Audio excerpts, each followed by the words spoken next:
back to Autism Live and to Let's Talk Autism with Shannon and Nancy. As I mentioned at the start of the show, Nancy's not with us here today, but I have fabulous guests for you. So we're making up for it, I swear.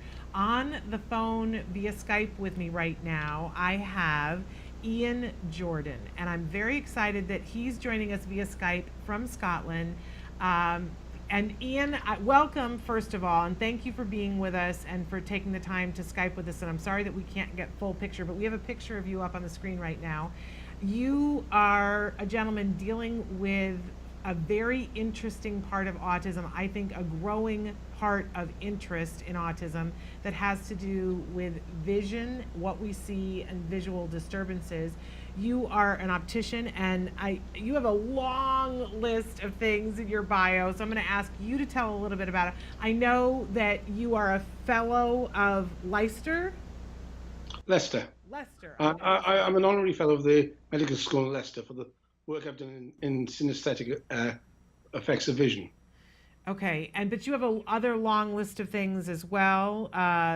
Tell us a little bit about you. Well, about 25 years ago, I was asked by my professional body to look at how we made sense of what we were looking at, particularly in reading.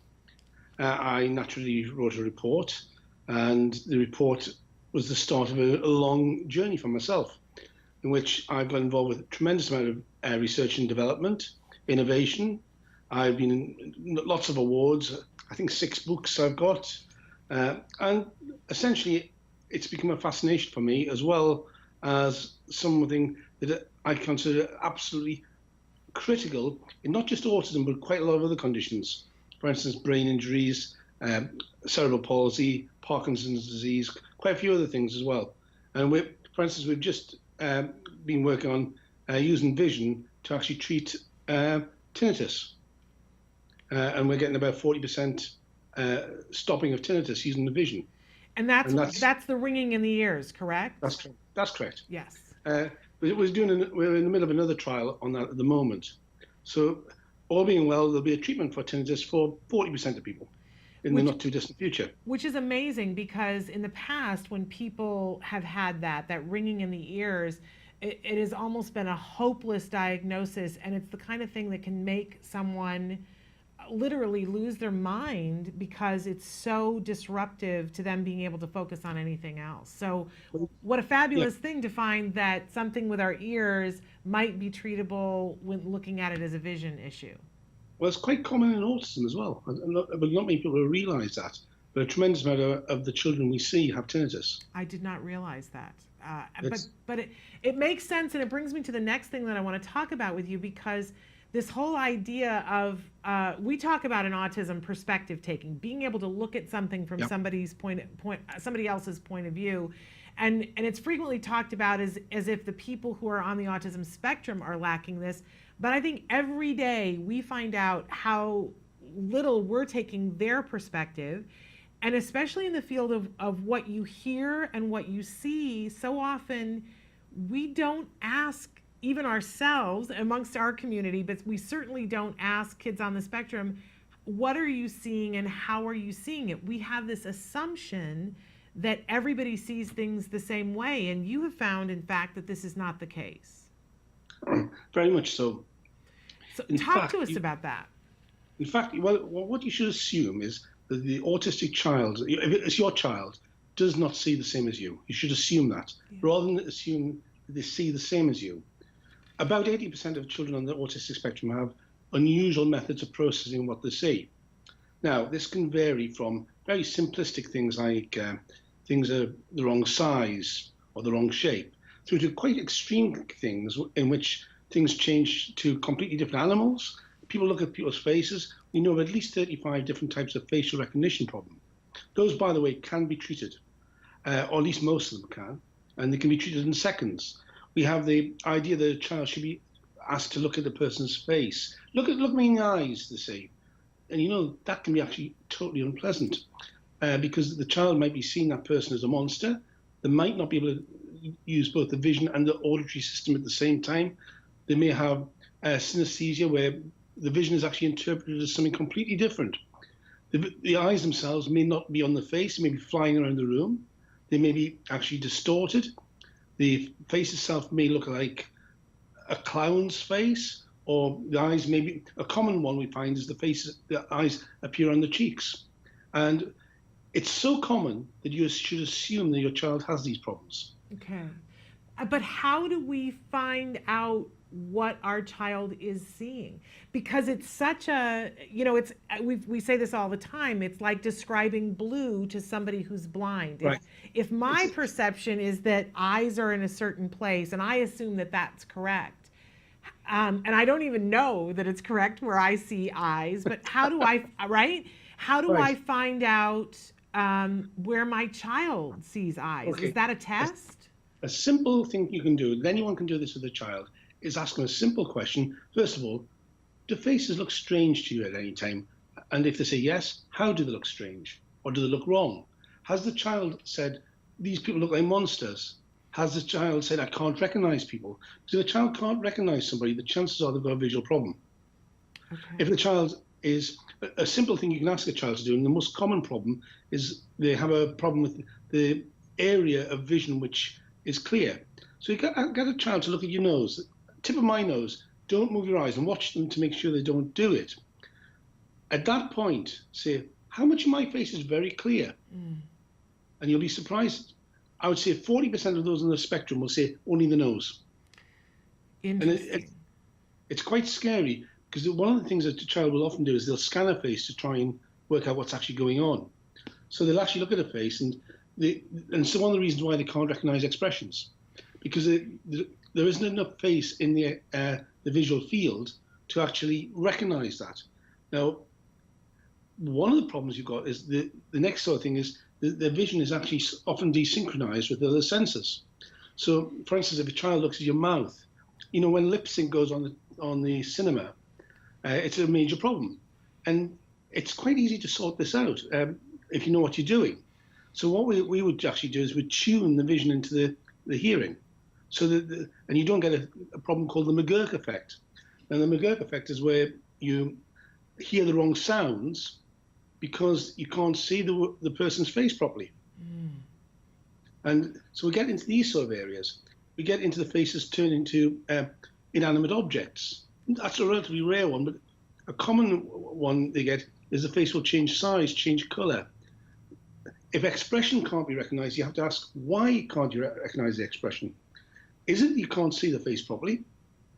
And often the case is, yes, I can't see the face properly. And again, it's treatable. All these things are treatable. You then start putting in all the other things, like, for instance, the visual control of a lot of the movement there is using the dorsal stream. So what happens in that sort of situation is when a child can't see down below, because a lot of children on the spectrum have very poor lower visual fields, and they have neglect in the fields, in the lower fields. And by the way, your optometrist is unlikely to test that. It's difficult to test on a young child, although we would do it in practice. But it's one of the problems is if you can't see down below, you're gonna not know where your body is, and so you're not going to know where your body is in space, and so you're going to become clumsy. You then change the timing, because one of the tests we would do is we would actually look at how the child, do they see the hands move at the same time as they feel them move? So is the proprioception in time with the vision? So we're looking at an almost a four-dimensional matching situation. And now it's been known basically how to do this with vision since the 1920s, but it's never really been applied very much in autism. In fact, it's interesting. Did you just see there was a study that came out a couple of weeks ago that talked about exactly what you're talking about, but in elderly people, that the timing between your eye sense and getting to your body gets a little bit off, and that's why elderly people tend to trip or fall, because the timing is a little bit off. Interesting. I hadn't thought about that in terms of people with autism. So all of this is so exciting to me. You can't know, like I'm so excited to be talking to you about this, but I want to make sure that parents know you do have a book out right now that's called A Parent's Guide to Vision in Autism Spectrum Disorder, that I think is probably a must-have for all of us. It is available right now on Amazon, and I'm looking at it right now on Amazon. That it's $13.85 to get the paperback version, and you can get the Kindle for only $7 right now on Amazon. So I want to encourage people, and we're showing the cover of the book right now, and when I saw the cover of this book, I was like, oh, there's something wrong with the picture, because it shows some of the visual disturbances that you've been talking about. Yeah. And that went right to my core, where I thought, okay, I don't for sure know exactly. I know that for my son, he always wanted to look at things out of the corner of his eye. Well, that's another thing. And then we did take him to an optician who deals in diagnosing certain things, and he showed me what was happening with my son's eyes, and we've been trying to strengthen them. But I'm wondering if that's just the tip of the iceberg, if there are more questions that I need to be asking. So will this book help us to get on the road to figuring out what's going on with our kids? It's a good start. That's all. Okay. Because the first thing is, I see half of my patients are autistic. Okay. I have never met two autistic children who are the same. Okay. So, but what you have to start thinking about, which isn't in the book, is about things like symptom clusters, different nerve pathways and clusters of pathways. Is this something we can treat? And the answer is, generally speaking, yes. And for instance, one of the things we will do in the practice is we'll change arousal levels. Now, arousal levels are very important in autism because they have effects on things like ability to speak. And we get probably one a month a child starting to speak in the practice for the first time. Wow. Which usually, but that's an emotional time for us as well. And that's just from changing things from a visual treatment point of view. You're not doing other therapies. This is not medicine. You're changing the way that they can look at the world. Everything we do works immediately. So, for instance, if you've got a child who can't see a face, we would normally expect to sort that out while that child is in the practice, within 5 minutes. Wow. It's as fast as that. And it's as simple as sometimes putting a colored filter on lenses for them? Yes, but it's not as simple as that, right. Unfortunately. The way we do it is we separate the retinal cone cell pathways. We do a thing called univariance. So at the back of your eye, you've got 3 different pathways for color. And what we do is we separate them and recombine them and try and work out the range in which the child can actually work properly. And by the way, we can do it for non-verbal children as well. So they don't have to be able to speak to us. We then factor in the lighting. So we do a bit of clever mathematics and try and work out what sort of lens would actually work in all sorts of lighting conditions. So, in Scotland, we have a lot of cloudy skies, and that's quite a different lighting condition to fluorescent lights. Mm-hmm. And so we want to try and find a lens that will actually work in both situations. So it's actually quite a complex mathematical problem to deal with. Now, we developed an instrument with government help about 10, 15 years ago.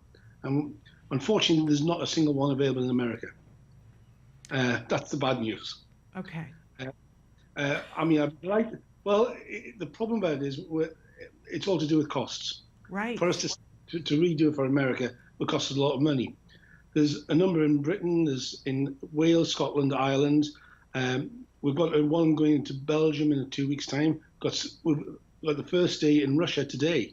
Wow. And we get invited to go abroad on a lot of occasions. And when you go abroad, do you bring the machine with you, or the machine can't travel? No, the machine can travel. Okay. It's very straightforward. It shouldn't travel, but it does. There's excellent circumstances. Okay.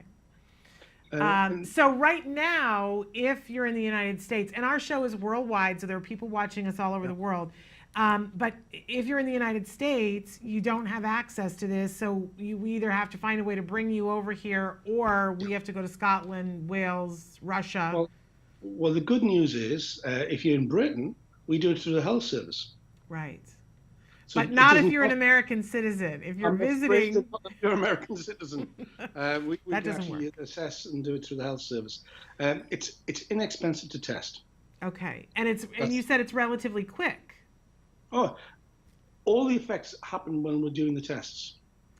So you actually see, for instance, you'll see your hand-eye coordination change. You'll hear the difference in your hearing. Your balance will change when we're doing it. Your sense of smell, your sense of touch, your sense of taste will change while we're actually testing you. And I want to say two things about this for people who are like, okay, this sounds too good to be true. First of all, you have videos on YouTube where you show people talking about what they can see, and then you put the glasses on them, and then they can see something that they couldn't see in a place that they couldn't see it before. But also, for a couple of decades now, we have known that for individuals who have dyslexia, another area that you work in, if we put a colored filter over a page of text, if it's the right color, that individual with dyslexia can now read the text. So this isn't completely out of the realm of what we already understand. Well, there's going to be some new things for that coming out in the not too distant future too. I'm because sure. One of the things you get with dyslexia and autism, you actually have the similar symptoms in autism to that of dyslexia. For instance, you might get where you see the letters upside down, or D's and B's invert. People see faces turn upside down. You may get the parts of the letters distorting or changing. People see that. People see faces disappear, just like they'll see letters disappear. There's actually a very similar sort of pathway, although it's not the same pathway, to dyslexia as to autism. And there's a lot of parallels. And the same applies to things like dyscalculia and things of this nature as well. All right, I think we should take a short break, but then I want to come back and talk about synesthesia, and you had a couple of other things that you wanted to bring up for us all to think about. So we're just going to take a short break, and we're going to be back more with Ian Jordan talking about visual disturbances and things specifically within the realm of autism spectrum disorder. Stick with us. So is this how long is this one, you guys? How long?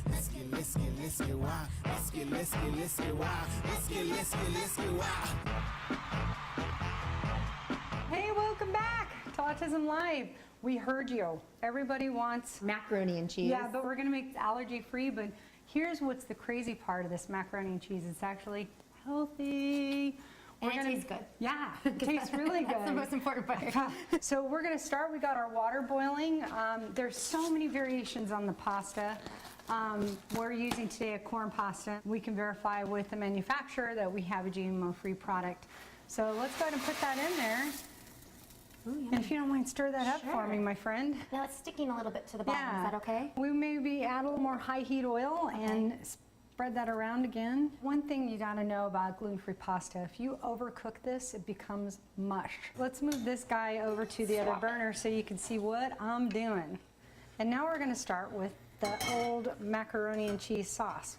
What's great is there's a lot of choices for, you know, different soups. And the way that I look at soups, and again, please follow the recipe on your screen right now. I don't like to measure very often. But what I like to use is a creamy butternut squash soup. So this soup is great because it adds a lot of flavor to the dish, but also gives people another serving of vegetables. With kids, we don't want to over season. Maybe with the adults, we can season some for the kids first, pull it out, serve them, and then add a little more, you know, garlic powder or onion powder or other types of things into your dish. So the next most important thing on this recipe is we're going to add in a thickener and the faux cheese. Now some people like their sauce really thick, so you just add in more cornstarch or more arrowroot, so that's not a big deal. How's that doing? You think it's ready? I think it's done. Okay, so why don't we switch? I'll take that, you do that. Okay. And I'm going to strain this bad boy here.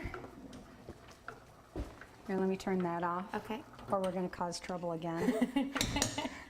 Trouble in Lisa's kitchen. No, That's another show. don't, yeah, right? So I'm going to go ahead, get this all strained. It's a good consistency. So I'm going to check to make sure our pasta is cooked. So really you just want to make sure, just like any pasta, it's a little bit squeezy, a little bit. Nice. Dude, good job. We're good. Looks yummy. So even though the cheese is not totally melted, it's okay, don't panic. What's important is that you're going to love this recipe once you eat it. What I enjoy most about this recipe is that it smells good, but this stuff perfect. is amazing. So if you don't mind, I'm going to serve you some up, and you can maybe blow a little bit on it so you don't burn your mouth. Sorry, I'm once a mom, I always was a like, mom. just like we tell our kids. I know, right? But I can't wait. I'm excited. So I'm going to give a shot of this too, but Oh my gosh, that is so good. this is the ultimate comfort food. So Oh, it's so isn't good. it good? And I'm not just saying that. It is really good. It literally tastes like something our kids would really like. And that sweetness is really, really, really good. So the bonus for us is that when we're serving this to our kids, they're actually getting a full serving of vegetables in this. So instead of just eating a bunch of carbs and worthless calories, you're actually getting some good stuff in this. And we'll be back next time. I hope you join us again here on Autism Live. We're really loving the feedback, and if you have additional feedback, here's how you get it to us. You can send it to us via email at autismlive@gmail.com. On Facebook, facebook.com/autismlive. And also there's thousands of recipes waiting for you to discover them with pictures and different things on the Taka website. So you can hit Taka on the web, takanow.org, and we'll be back. Hopefully we'll get to do this again. I had so much Maybe fun. we'll have a little wine, but you got to join us next time. We'll look forward to seeing you then. Bye, guys. We're going to keep eating. You say howdy, we say hi. Let's get rowdy, let's get wild. Let's get wild. Back to Autism Live and to Let's Talk Autism with Shannon and Nancy. We have with us on the phone via Skype Ian Jordan. He's coming to us from Scotland, and he's been talking with us about visual issues and specifically how they relate to autism, although we've been talking about how it relates to everyone. He has an amazing book out that I want to encourage everybody to get, A Parent's Guide to Vision in Autism Spectrum Disorder.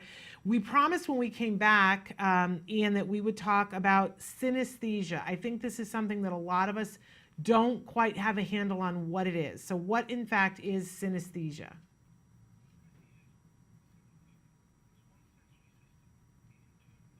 Of the sensory system. Okay. So you might smell in color, or you might taste, and the taste may become a smell. That's probably a more reasonable one. Maybe the taste becomes a touch. You might get, for instance, you might touch somebody's hand, and they may not feel it in the hand. They may feel it in the stomach, or they might smell it, or they might hear a sound. And so a lot of the children we're dealing with, you can't necessarily trust their sensory inputs, and they can't trust the sensory inputs either. So, for instance, if it's a common type of synesthesia would be where you saw flashing lights and you may hear sounds as a response to that. So in Scotland, my wife, for instance, has synesthesia, and when she sees flashing lights, she hears bangs.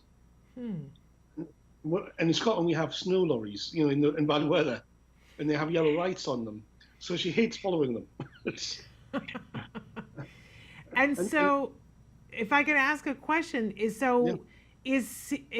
sometimes do people see text when spoken word is happening?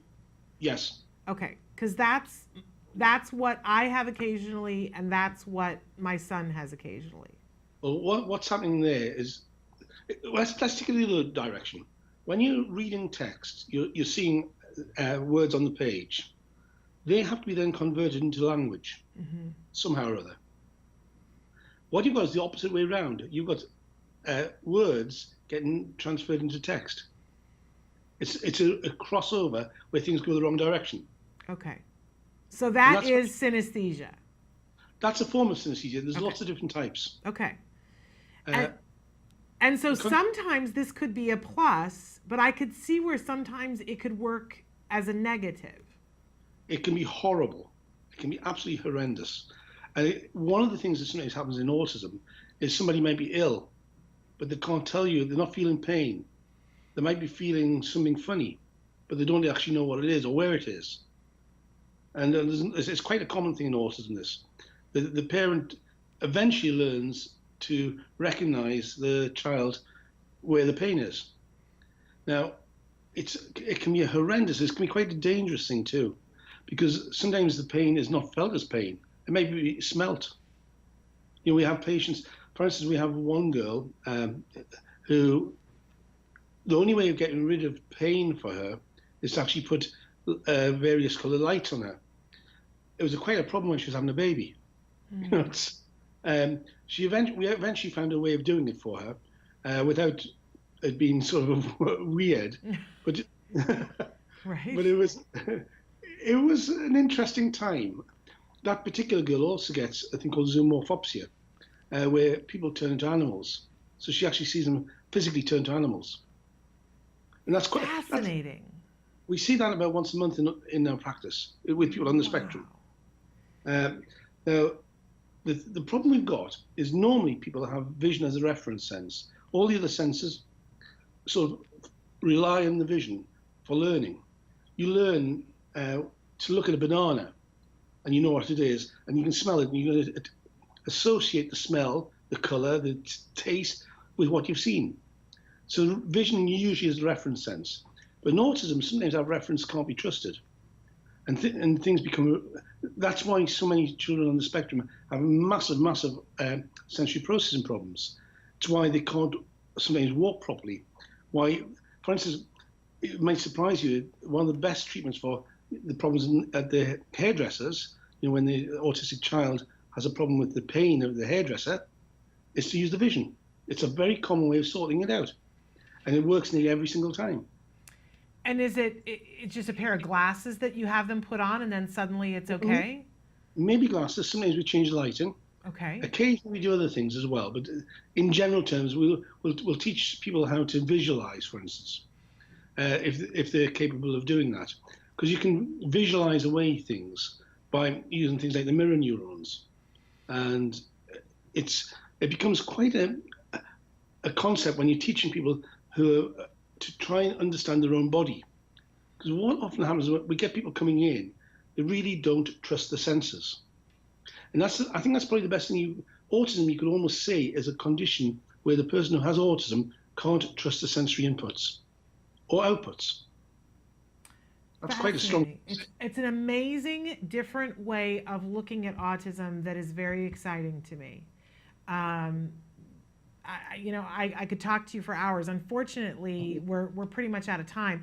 I wonder if you could tell people where they can go to get more information. Obviously, we want to tell them about the book, A Parent's Guide to Vision in Autism Spectrum Disorder. It's available on Amazon, incredibly cheap right now. But what is your website that they can go to find out more information? My practice website is www.jordanseyes.com. And is it spelled E-Y-E-S or is it E-Y-E-S? A-Y-E-S. Okay. Or E for Edward. Okay. And so really want to encourage people, and we have said during the break, we're going to have you back and spend a little bit more time. Because this is, I feel like we've just scratched the surface here, but I really am excited to put it out there to parents and to individuals who are on the spectrum watching the show to think about, have a conversation with people on the spectrum and off the spectrum about what do you see, how do you see it, what happens to you, because I think that's the beginning of the conversation. And then we've got to talk to you more and get you in more places in the world so people can get checked and see if there's something that could help them in real time. I'd be delighted. I'd also be delighted if someone wants to come and sit in the practice, I'm delighted to have people coming in professionals to come and spend a day with us. Wonderful. It's very helpful. Okay. Wonderful. So exciting. Thank you so much for being with us. You've really opened my eyes. No pun intended. Thank you so much. Bye-bye. Bye-bye. Fascinating discussion. I wish we could talk with him more, but we need to get to two other things. We've got an amazing interview with the mom, Blanca Dura, talking about her son and what happened around his graduation. But I also would be remiss if I didn't let you guys know, of course, we've talked with Lineagen before and had them on the show. They're an organization that does genetic testing. They right now have a really incredible thing going on. Lineagen has agreed to donate $50 to ACT Today, Autism Care and Treatment Today, the place that gives grants for things that are important, for every child or adult who has a provider diagnosis of ASD or developmental disorder and signs up through an inquiry form on ACT Today to learn more about genetic testing. And that's only from now until next Monday on the 4th of July. They will give $50 to ACT Today whether or not the family proceeds and follows up with Lineagen or another laboratory. This is just you signing up to say that you want to receive more information. ACT Today wants you to know that this is a wonderful opportunity that Lineagen has participated in, but the decision to have genetic or any other testing done is completely the sole responsibility and full responsibility of the parents or guardians in consultation with their medical providers.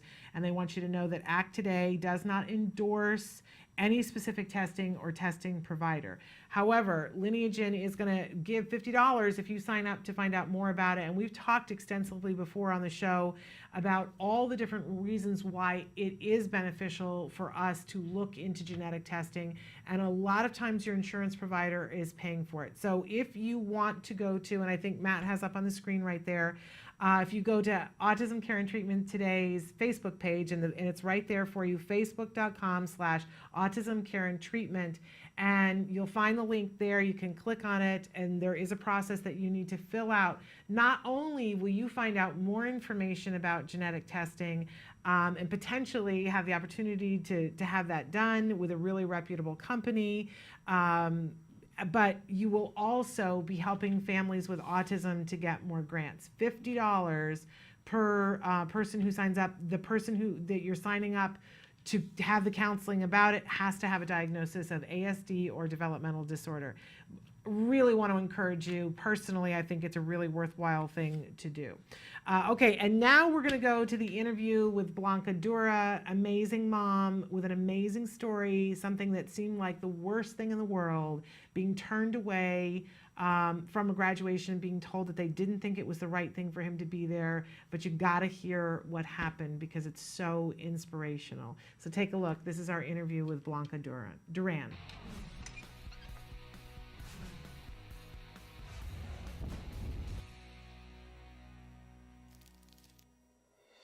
Welcome back to Autism Live. I'm really excited because our next guest is a really inspirational autism mom. We're welcoming for the first time to our show Blanca Duran.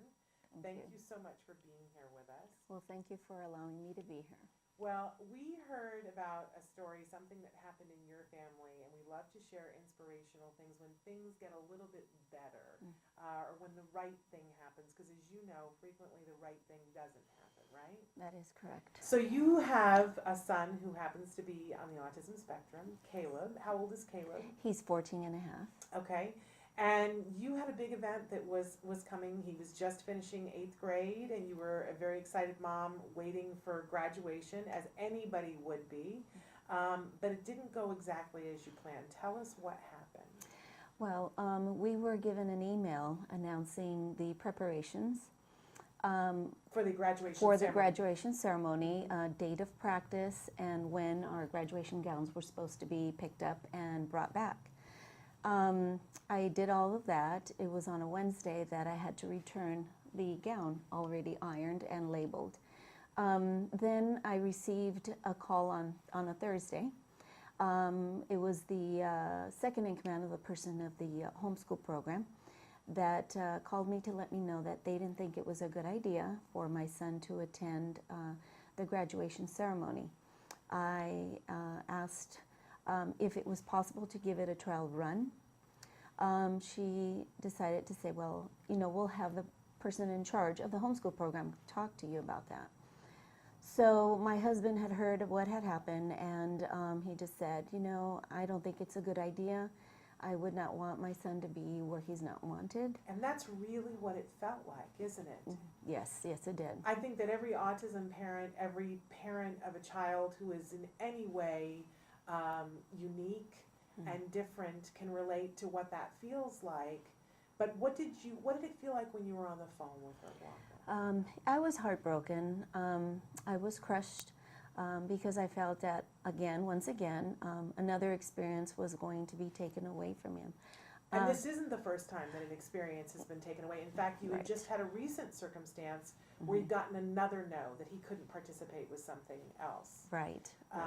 That, you know, and we can go into that, but, Right. you know, through the YMCA, you were told that he couldn't participate in their swim team. Correct. So it's like double whammy, double gut punch, but especially something that he'd been working towards and that you'd already gotten the emails, been preparing, ironed the gown. You're set as a mom for graduation. Did you already know what you were wearing to the graduation? Absolutely. Of course. That's and you wanted that moment for him. And I also had something prepared for him as well. There you go. Yeah. And so here they are saying we don't think this is a good idea. And even before you got the second phone call, your husband was saying, if they don't want him, then we don't want to do this. Exactly. I think we can all understand that. So in the meantime, though, you happen to be participating in center-based services through Correct. the Center for Autism and Related Disorders, and you had a therapy session that was scheduled during the graduation time. You had decided to move that so that he could participate in the graduation, and now you were faced with having to go back and say, can I have therapy during this time? So that you can at least make something out of that time, right? Exactly. So yes. what happened when you went back to the center and told them you wanted therapy that day? What I did tell them was that we had to reconsider and continue on with therapy. I let the office manager know that we had been denied to, for Caleb had been denied to participate in the graduation ceremony. Which upon I just couldn't hold it anymore, and I started to cry, and I apologized, and she said it was no problem. We'll set a schedule. So when I did that, after I was done with the conversation from the homeschool program, my son Caleb was due to a center-based session on a Friday. So I took him in, and Kim Tran pulled me aside. And she's the operations manager correct. for your office. The Santa Fe really Springs. Wonderful young woman who was Yes. so bothered by what you had said. Yeah. It just stayed with her all night long. She really felt like something needed to be done. So you came in the next day. Yes. And what did Kim Tran say to you? Well, she said, I need to speak with you. Can we talk for a moment? So as they ushered Caleb into his center-based session, she said, you know, I really feel that Caleb deserves to have something, and we want to have a little ceremony for him. I told her she was going to make me cry, and she's so thin. I said, I'm afraid to squeeze you and hug you because I might break you. But anyhow, my heart was delighted, just that he was given that opportunity. And I couldn't wait to go home. I shared that with my family, and everybody made plans to be sure to be there, except for my husband, who works 10-hour shifts for the city of Los Angeles, and he just could not make it, but he was able to make a call. And so he was there, Wow. you know, as far as conversation-wise with my son. Right. And my son, so anyhow, so that happened, and we were just thrilled. It healed the little wound, you know, that we had experienced, and so we were pushing forward, and we couldn't wait for that day. And I told Caleb, guess what? We are going to, I never told him that he wasn't going to participate with the homeschool program. I said that Card was going to have a ceremony for him, and that we were going to dress up because it was his day, and we were going to have a party for him. Yeah. So he was delighted. He was excited about that. And so when that day came, he went to school because he's now presently attending summer school. Got him all dressed up, and my daughter and my middle son came with me as we took Caleb in. And as we arrived, my older boy was already there because he had just finished working. So he met us there, and as we walked through the hallway, I'll never forget this. He walked in, and he's the kind of person, when he reads a book, he doesn't just through it. What he does is he looks from top to bottom and just intently reads everything that's in there, focuses on all the details. as he walked in, he was looking at all the walls. It was all decorated for graduation celebration, and he was just looking around and just looking around. I said, Caleb, this is for you. And so he was like, wow. And so we had other friends there, and I felt that it was a great opportunity for a social, experience there as well. Going out and congratulating. And so our friends were doing that. And so we sat down, and then we waited for Asia Murdy, and she began the ceremony. And we celebrated and congratulated him, and more friends came in. And then I asked Caleb, I said, Caleb, do you want to take your gown off? And he said, no, Mama, I want it on. So I felt for him it was like, if I keep this on, the celebration will continue. Yeah. And we have a couple of pictures that were taken Okay. at the event that we're going to ask Matt to put up. And so the top one is you and all of your family. Look at how beautiful you all Yes. look. And the bottom one, there he is, as part of the ceremony. You can see some of the decorations. What a wonderful, wonderful event. And my understanding, these kinds of things, they start out small and they get bigger. One of the things that you said to me on the phone was because all the other kids that were at the center participated in it, that they all got to see what that celebration was about too, that it was a learning experience for them. Yes. And I have to tell you that the ripples, I found out about this because somebody shared it within CARD and they all have talked about how inspirational it was for them. This has meant so much to so many people. I'm thrilled that it meant something for your family and that it meant something for Caleb. Yes. But it really has had an even bigger impact than that. And I think it's important for people to know that. And especially, I would love for his school to know how great he did and how much it meant to him. And for other schools, we've seen so many different stories this graduation season about families who were denied access to graduation when our kids should have been there, been front and center. Correct. That is correct. Yeah, it is correct. I mean, even though I did express to the main person who called us, she had changed her approach to it and said, why don't we just go ahead and have them go through the ceremony and see how that goes? And I said, you know what, it's okay. Right. It's all right. Because I felt that on the reverse, that's how it should have been approached. Let's give them that trial run on a Friday and see how it goes, and let's talk about what we can do. But none of that was offered in the beginning. And that's where I had to just follow through with what my husband felt. Absolutely. And I had to be in agreement with him because I saw where he was coming from. We want our children to be accepted for their differences and how they're differently abled. Yeah. And that's for all of us. And not be an afterthought. Right. And not be something that, I don't know about you, but I want for my child to be embraced, not to be something that, well, we'll see.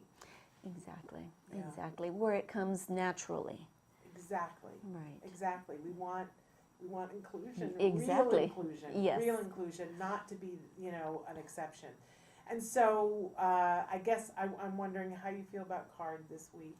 Oh, they are like my green pastures. I was thinking, how do I see CARD? They're my green pastures when I go through this valley. They are, as you mentioned, an oasis, and they are a breath of fresh air for me and my family. One of my middle sons, as Caleb's progressing and he's doing much better through the sessions, he said, Mom, I almost forgot that he had any behavioral issues. It's been so great lately. The family is impacted, and positively, CARD has made a difference. They have made a difference, and I'm so thankful for how it all started, and just searching word of mouth, going to his speech therapy sessions. Justine Sherman and Associates, they have been supportive, but I reached out to them. I said, please help me find a good ABA therapy program, because I know he needs more than just behavior modification. And from there, that was mentioned, CARD was mentioned, and I said, okay. So we pushed forward, and so thankful that we went that direction. Well, I know your family is treasured by them, each and Yes. every member of your family, but most especially Caleb. Yes. And that they were thrilled to be able to have an opportunity to celebrate his day in the way that it should have been celebrated. I want to thank you for being the kind of mom who steps up and did what you needed to do to take care of your kiddo, to make sure that he had that feeling of belonging. Exactly. Because you did good, Mom, and tell Dad he did good too. You guys are doing it right. Thank you. I will. And please tell Caleb that we said congratulations on graduating. And is he excited about high school? He's ecstatic. He's Wonderful. ecstatic.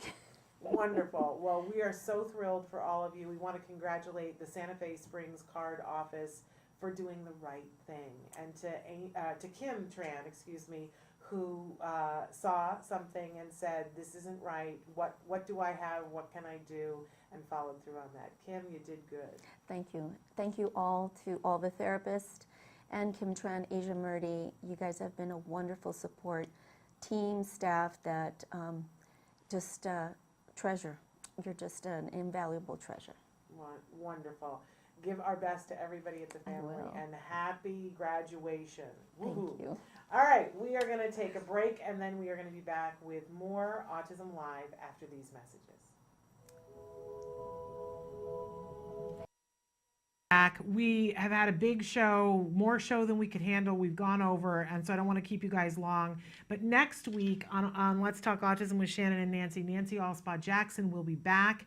And our fabulous guest for next week, we will have Vince Redmond, and we have just found out that we will have Cornelia Suskind, who is going to be with us talking about the new film Life Animated and about how that came to be from a book that her husband Ron Suskind wrote about their son. Tomorrow, we've got a great show for you. You're not going to want to miss it. Got a fabulous autism mom for you that helped to write the manual for how to deal with autism and teenagers for Autism Speaks. So you're going to love that. We were scheduled to have the Lux Blocks people. We continue to have technical issues, so I'm about to notify them and tell them that we're going to postpone again. But you gotta, while we wait to have our fabulous interview with them, you gotta check these out. Go to Lux Blocks and find out more about them. We have had more fun with these things. I'm telling you, they're addictive. Great toy for kids of all ages. We find out more and more things that they can do and more shapes that they can make just every day. So definitely check that out. Don't miss tomorrow's show. We'll be back then. Until then, give your kiddos a hug from me and one for you too. Bye-bye for now.